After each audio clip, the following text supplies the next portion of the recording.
Hello friends, health मित्रा में एक बार फिर से मैं प्रांकुर गर्ग आप सभी का स्वागत करता हूं। आज के वीडियो में जानेंगे हम लोग कॉमन एरर्स जो कि आ सकती हैं आर्करे के ग्लूकोकार्ड जी प्लस ग्लूकोमीटर में। इसमें कौन सी एरर्स आ सकती हैं और उन्हें हम लोग कैसे दूर कर सकते हैं, ये जानने के लिए इस वीडियो का एंड तक बने रहिएगा। हेल्थ मित्रा पे सब्सक्राइब नहीं किया है तो जल्दी से सब्सक्राइब कर दीजिए और लाइक करके कमेंट करके बताइए कि ये एरर्स और उनका रेक्टिफिकेशन आपको कैसा लगा। साथ ही जो ये ग्लूकोकार्ड जी प्लस का ग्लूकोमीटर है आर्करे का, इसकी अनबॉक्सिंग इससे जस्ट पहले वाले वीडियो में मैंने की है। पूरा रिव्यू, आप कैसे इससे अपनी ब्लड ग्लूकोज टेस्ट कर सकते हैं वो और भी बहुत कुछ उस वीडियो में अवेलेबल है। 300 रुपये से लेके 400 रुपये का मिल जाता है। अब स्ट्रिप्स के मैंने आपको रेट क्यों नहीं बताए, वो इसलिए क्योंकि स्ट्रिप्स फ्रेंड्स इसकी आती हैं अब कुछ इस पैकिंग में। जैसे मेरे पास ये है, इसमें लिखा है 50 टेस्ट स्ट्रिप्स। ये जो इसकी स्ट्रिप्स हैं, इसे अगर आप ओपन करेंगे तो कुछ इस टाइप से आती हैं। इस वीडियो को आप देख सकते हैं जिसका लिंक मैंने डिस्क्रिप्शन में आपको दे रखा है, जिससे कि ग्लूकोकार्ड जी प्लस के बारे में आपके मन में कोई भी डाउट ना रहे। अब बात करते हैं हम लोग कॉमन एरर्स की, और जो कि कुछ इस टाइप से हमारा ये ग्लूकोकार्ड जी प्लस का ग्लूकोमीटर रहता है। इसमें जो सबसे पहली एरर आ सकती है वो है E01, एरर 01 या E01। E01 का मतलब ये होता है फ्रेंड्स कि जो आपकी टेस्ट स्ट्रिप है उसमें जहाँ पे हम लोग ब्लड का सैंपल अप्लाई करते हैं, वो जो पोर्शन है इसे कह सकते हैं इलेक्ट्रोड भी कह सकते हैं, या पोर्शन होता है जिसमें हम ब्लड सैंपल अप्लाई करते हैं, वो पोर्शन डर्टी है या गंदा है। तो उस केस में क्या रहेगा, जो आपकी टेस्ट स्ट्रिप है उसे आप डिस्कार्ड कर दें, एक फ्रेश और नई टेस्ट स्ट्रिप के साथ आप रीडिंग लें, तो ये एरर आप आराम से अवॉइड कर सकते हैं।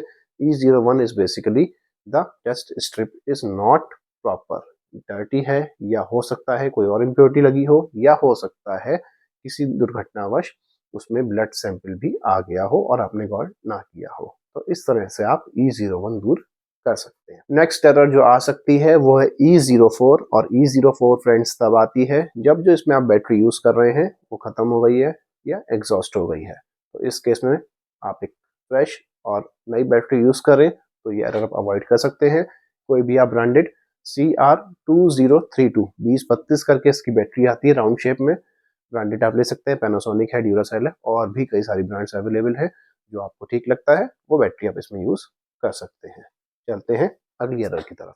अगली एरर जो आ सकती है वो है E06 या E07, मतलब E06 भी आ सकती है और E07 भी आ सकती है। दोनों के लिए ये सॉल्यूशन रहेगा। तो ये क्यों आती है, ये सिंपल सी है कि इसलिए कि जो आपका टेम्परेचर है एनवायरनमेंट का वो ज़्यादा हो गया है जो इसमें प्रिस्क्राइब टेम्परेचर है उससे। जो इसमें मैनुअल में दे रखा है वो दे रखा है 10 डिग्री से 40 डिग्री। मतलब अगर तापमान जो आपके सराउंडिंग का है जहाँ पे आप टेस्टिंग कर रहे हैं वो 40 डिग्री से ज़्यादा हो गया है तो अभी ये एरर आ सकती है, और 10 डिग्री से कम में भी ये एरर आ सकती है। तो इस केस में आपको क्या करना है, जो टेम्परेचर रेंज है 10 से 40 डिग्री सेंटीग्रेड के बीच की, कोशिश करें कि उसी टेम्परेचर रेंज में आप अपना जो ब्लड ग्लूकोज है उसकी टेस्टिंग करें, अन्यथा ये एरर आएगी ही आएगी। और इसको अवॉइड करने का सिर्फ यही तरीका है कि टेम्परेचर का विशेष ध्यान रखा जाए, तभी आप एरर E06 या E07 दोनों में से कोई भी आ सकती है, और दोनों का सॉल्यूशन एक ही रहता है कि टेम्परेचर का ध्यान रखा जाए। नेक्स्ट एरर जो आ सकती है वो है E08। अब E08 फ्रेंड्स तब आती है, इसका मतलब है कि the meter could not read the test strip, मतलब जो स्ट्रिप आप यूज कर रहे हैं वो स्ट्रिप मीटर जो है वो रीड नहीं कर पा रहा है। इस केस में आप क्या करेंगे, स्ट्रिप आप चेंज करके देख लीजिए। अगर स्ट्रिप चेंज करने के बाद भी ये एरर दूर नहीं हो रही है, इसका मतलब है कि जो मीटर है वो फॉल्टी है और मीटर को आप वारंटी के लिए प्रोसीड कर सकते हैं। ये एरर मूलतः दो कारणों से आ सकती है, या तो जो आपने पहली स्ट्रिप यूज करी उसमें अगर आपको एरर आ रही है, और सेम आप सेकेंड स्ट्रिप यूज कर रहे हैं तब भी अगर यही एरर आ रही है तो इसका मतलब 100% मीटर में कोई ना कोई प्रॉब्लम है। कभी कभी ऐसा होता है कि पहली बार में मीटर रीड नहीं करता है इंसर्ट करने पे टेस्ट स्ट्रिप, और जब आप दूसरी बार या तीसरी बार ट्राई करते हैं इसको स्ट्रिप को तो वो मीटर रीड कर लेता है। तो कोशिश ये करें कि अगर एक दो बार में मीटर रीड कर ले रहा है तो कोई दिक्कत वाली बात नहीं है, बट अगर बार बार स्ट्रिप इंसर्ट करने पर या स्ट्रिप चेंज करके फिर स्ट्रिप इंसर्ट उसमें दोबारा से लगाने पर एरर रिपीट हो रही है, तो इसका मतलब है मीटर फॉल्टी है। इसको आप वारंटी के लिए या रिप्लेसमेंट के लिए प्रोसीड कर सकते हैं। नेक्स्ट एरर जो आ सकती है वो है E11 या एरर 11। इसका मतलब ये है कि मीटर इज फॉल्टी। सिंपल सा मतलब ये है कि मीटर आपका गड़बड़ है, मीटर को आप वारंटी के लिए प्रोसीड करें, तो यही इसका एकमात्र सॉल्यूशन रहता है। नेक्स्ट एरर जो आ सकती है वो है एरर 13। अब E13 आने के कई रीजन हो सकते हैं। सबसे पहला रीजन तो ये कि जो आप स्ट्रिप यूज कर रहे हैं वो आर्करे ग्लूकोकार्ड G+ की ना होके किसी और कंपनी की है, तो ये एरर आ सकती है। दूसरा कारण ये है कि जब आपने स्ट्रिप इंसर्ट की है तो स्ट्रिप प्रॉपरली इंसर्ट नहीं हुई है, या रीडिंग लेते टाइम जब आपने ब्लड सैंपल उसमें लगाया है तो स्ट्रिप थोड़ी सी अपनी जगह से हिल गई है या डिस्टर्ब हो गई है अपने स्लॉट से, तब भी एरर आ सकती है।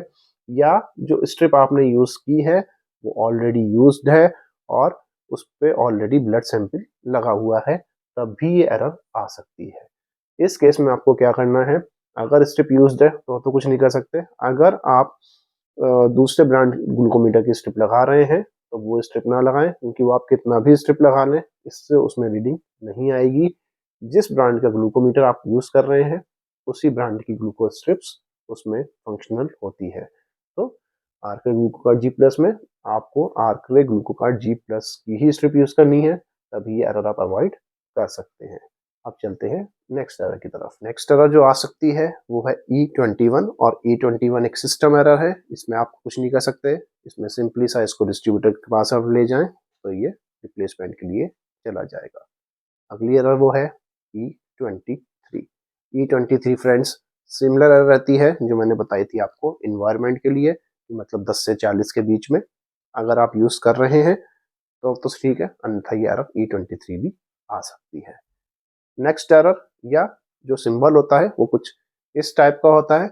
इसका मतलब ये है कि जो बैटरी आप यूज कर रहे हैं वो खत्म होने वाली है, तो प्रिकॉशनरी बेस पे आप एक फ्रेश बैटरी अपने पास ला के रखें, जिससे अगर आपको कभी इमरजेंसी पर्पज में ब्लड शुगर को मॉनिटर करना है तो वो एरर आप अवॉइड कर सकते हैं, या उस सिंबल को जो आ रहा है वो नहीं आएगा और आप इमरजेंसी सिचुएशन को आराम से हैंडल कर सकते हैं। नेक्स्ट सिंबल वो कुछ इस टाइप से आता है। अब इसका मतलब ये है कि ये जो मीटर है ये सराउंडिंग टेम्परेचर मतलब 10 से 40 होना चाहिए उसमें एडजस्ट नहीं कर पा रहा है, एडजस्ट नहीं कर पा रहा है, या टेम्परेचर बहुत ज़्यादा है या बहुत कम है। बेसिकली जब भी आप जो प्रिस्क्राइब लिमिट है उस टेम्परेचर से हट के अगर आप टेम्परेचर में जाते हैं तो इस टाइप का सिंबल ग्लूकोमीटर बन के आ सकता है। इसका सिंपल सा मतलब ये है या तो 40 से ज़्यादा टेम्परेचर है वहाँ पे आप यूज़ कर रहे हैं, या 10 से कम है वहाँ पे यूज़ कर रहे हैं। टेम्परेचर अगर आप स्टेबल कर देंगे तो ये एरर आराम से आप अवॉइड कर सकते हैं। नेक्स्ट एरर, ये एरर ना कह के एक सिंबल आता है वो है E00। अब E00 का मतलब ये होता है कि जब आप ग्लूकोकार्ड को इसको मीटर को ऑन करते हैं तो इसमें जो डिफ़ॉल्ट डेट और टाइम है वो सेट होता है। E00 फ्रेंड्स तब आ सकती है जब डेट और टाइम जो है वो अपने आप रीसेट हो गया हो, मतलब एक जो पर्टिकुलर डेट एंड टाइम होता है वो ना रह के डेट एंड टाइम रीसेट हो गया है, तो इस केस में E00 आ सकती है। अब इसका सॉल्यूशन क्या है? इसका सॉल्यूशन है कि डेट और टाइम आप दोबारा से सेट करें। अब डेट और टाइम के लिए ये मैं आपको नेक्स्ट वीडियो में बताऊंगा क्योंकि वो वीडियो लेंदी हो सकता है, तो नेक्स्ट वीडियो में आपको बता दूंगा या अपकमिंग वीडियोस में आपको बता दूंगा कि इसमें डेट और टाइम हम लोग कैसे सेट करेंगे जिससे कि E00 एरर को भी आप अवॉइड कर सकते हैं। इस वीडियो में फ्रेंड्स इतना ही। अपने सुझाव हेल्थ मित्रा पे देना ना भूलें। जल्दी ही मिलते हैं आपसे नेक्स्ट वीडियो में जिसमें आपको बताऊंगा डेट और टाइम के बारे में। और तब तक थोड़ा सा इंतज़ार और बनाए रखिए अपना थोड़ा सा प्यार। धन्यवाद।